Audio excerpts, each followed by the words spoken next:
আমি আমার পরিবার ও পরিজনকে ভীষণ ভালোবাসি। আশা করি বা আশা রাখি আমার মতো প্রতিটা ছেলেমেয়েই তার বাবা মা পরিবারকে ভীষণ ভালোবাসে। আপদে বিপদে সবসময় যেমন তারা আমাদের পাশে দাঁড়ায়, আমাদেরও উচিত ছেলে মেয়ে হয়ে তাদেরও পাশে দাঁড়ানো। যেমন আজকের এই ভিডিওটা ছিল কৃষ্ণনগর হাটের ভিডিও। আশা করি যারা নিত্যদিন এইসব জায়গায় ব্যবসা করেন বা আসেন তারা তো ধারণা করেই নিয়েছেন, তাও আমি একবার বলে দিলাম। তো চলুন তার আগে ভিডিওটা শুরু করি। আমি মেঘা, মেঘশ্রী বাড়ি, ওয়েলকাম। আশা করি সকলে বেশ ভালো আছেন, সুস্থ আছেন, আর আমরাও অনেক অনেক অনেক ভালো আছি। এসেছিলাম একটু কৃষ্ণনগর হাটে, আর কৃষ্ণনগর হাটের থেকে কি নিয়ে যাচ্ছি সেটা তো দেখে বুঝতেই পেরেছেন। এসেছিলাম অনেক কিছুর কাজে, তার মাঝে এই জিনিসটাও নিতে একটা বিশেষই কাজ।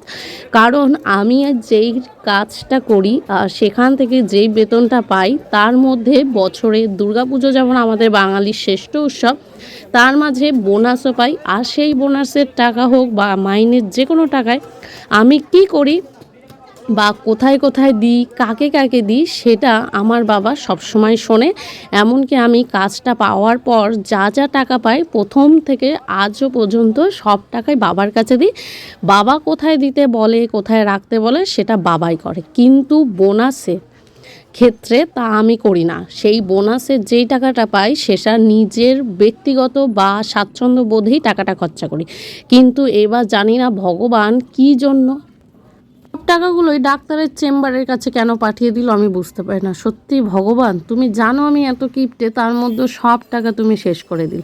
অনেক ইচ্ছে, আকাঙ্ক্ষা, আশা ছিল ওই টাকা দিয়ে, কিন্তু সেগুলো কিছু হয়নি। এখন আমি সেগুলো দিয়েই ডাক্তারের ওষুধ খেয়ে আরও যাবতীয় যা যা খাওয়ায় শরীরটাকে ফিট করতে হয় সেই নিয়ে এখন দীর্ঘ নিঃশ্বাস, বিশ্বাসে ভরসা। যাই হোক, বোনাসের টাকার মধ্যে আমি মাকে কিছু দিয়েছি আর বাবাকে দিয়েছিলাম কিছু। তার মধ্যে যেহেতু আমি জানি আমার বাবা সবসময় ছোটোর থেকেই মাছ ভীষণই ভালো খায়, তাই বাবার পছন্দের যেই মাছগুলো আমি জানি সেগুলোর টাকাই দিয়েছিলাম। আর কৃষ্ণনগর হাটে সেই মাছগুলো ভীষণভাবে পাওয়া যায়, যেটা আমাদের বাজারের থেকে একটু হলেও দাম কম। আশা করি সকলেই জানে হাটে দাম কম, সেটাও বলে দিচ্ছি। আরও যা যা নিয়ে এসেছিলাম, যেমন এই যে হাঁসগুলো নিয়ে এসেছিলাম, সেগুলো অবশ্যই মারই টাকা ছিল।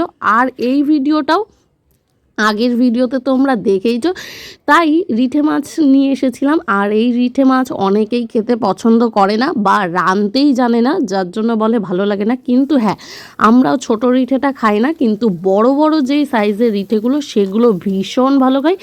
যেমনভাবে মা মাংস রান্না করে ঠিক সেইভাবেই মা মাংসর মতো কষিয়ে কষিয়ে রসিয়ে রিঠে মাছ রান্না করে একবার যদি তোমরা খাও বারবার খেতে চাইবে। আমি তো রুটি দিয়েও খাই, ভাত দিয়েও খাই, আমার কাছে ভীষণ প্রিয়।